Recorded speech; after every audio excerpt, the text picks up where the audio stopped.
ግብርና የክልላችን ሕዝብ የኑሮ መሰረት ነው።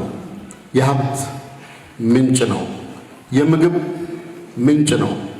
የሥራ ዕድል ምንጭ ነው። የገቢ ምንጭ ነው ብቻም አይደለም። ግብርና በደንብ ከሰራ ነው የቱሪዝም ምንጭ ነው።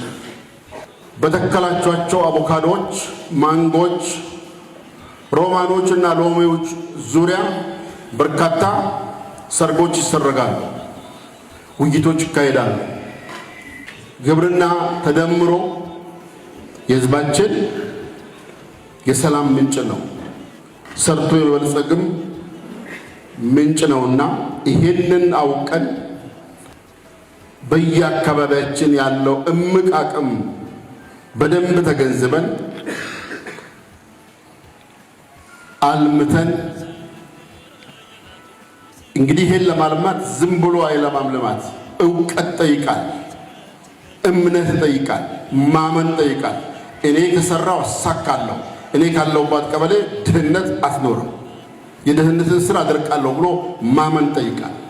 ይሄ የእናንተ ውስጣዊ እምነት ይፈልጋል፣ ትጋትና ጽናትን ይጠይቃልና ስለዚህ ይሄንን አውቀን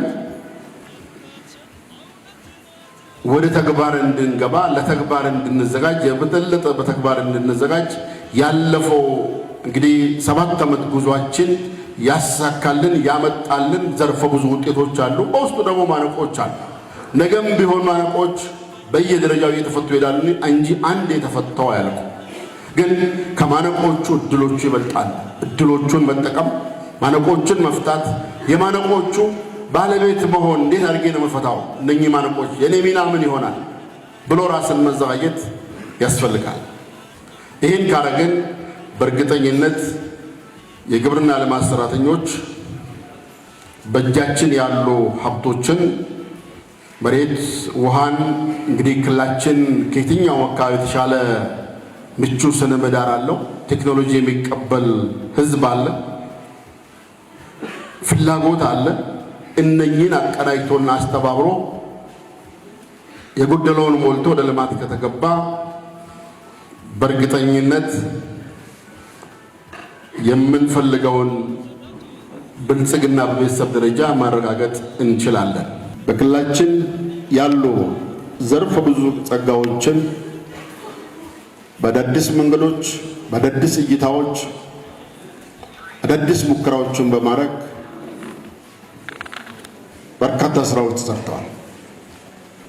በተሰሩ ስራዎችም ተጨባጭ ለውጦች መጥተዋል። በዚህም የህዝብ ጠቃሚነት ማረጋገጥ ጀምረናል። በተለይ ከዚህ ቀደም ያልተለመዱ በክልላችን የአዳዲስ እሳቤ ውጤት የሆኑ እናንተ ልማት ሰራተኞች ዋነኛው ሞተር ሆናችሁ አርሶ አደሩ ጋር ያደረሳችኋቸው የማይቻሉ የሚመስሉ ግን ያስቻላችኋቸው ስራዎች አሉ።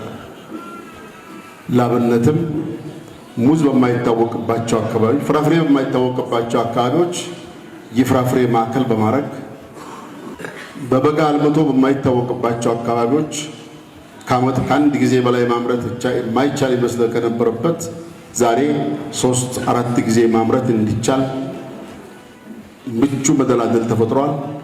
ለዚህ መደላደል ደግሞ መፈጠር ዋናዎች ተዋናዮች እናንተ የልማት ሰራተኞች ናችሁ።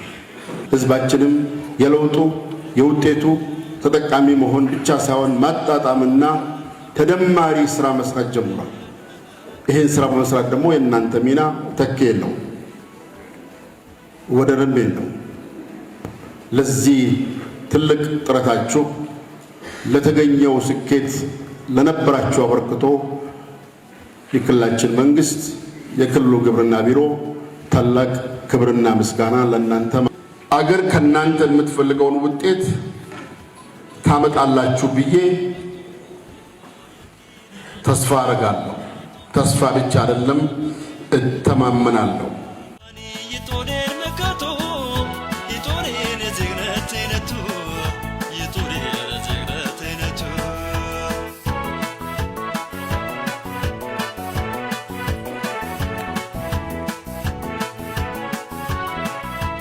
motivo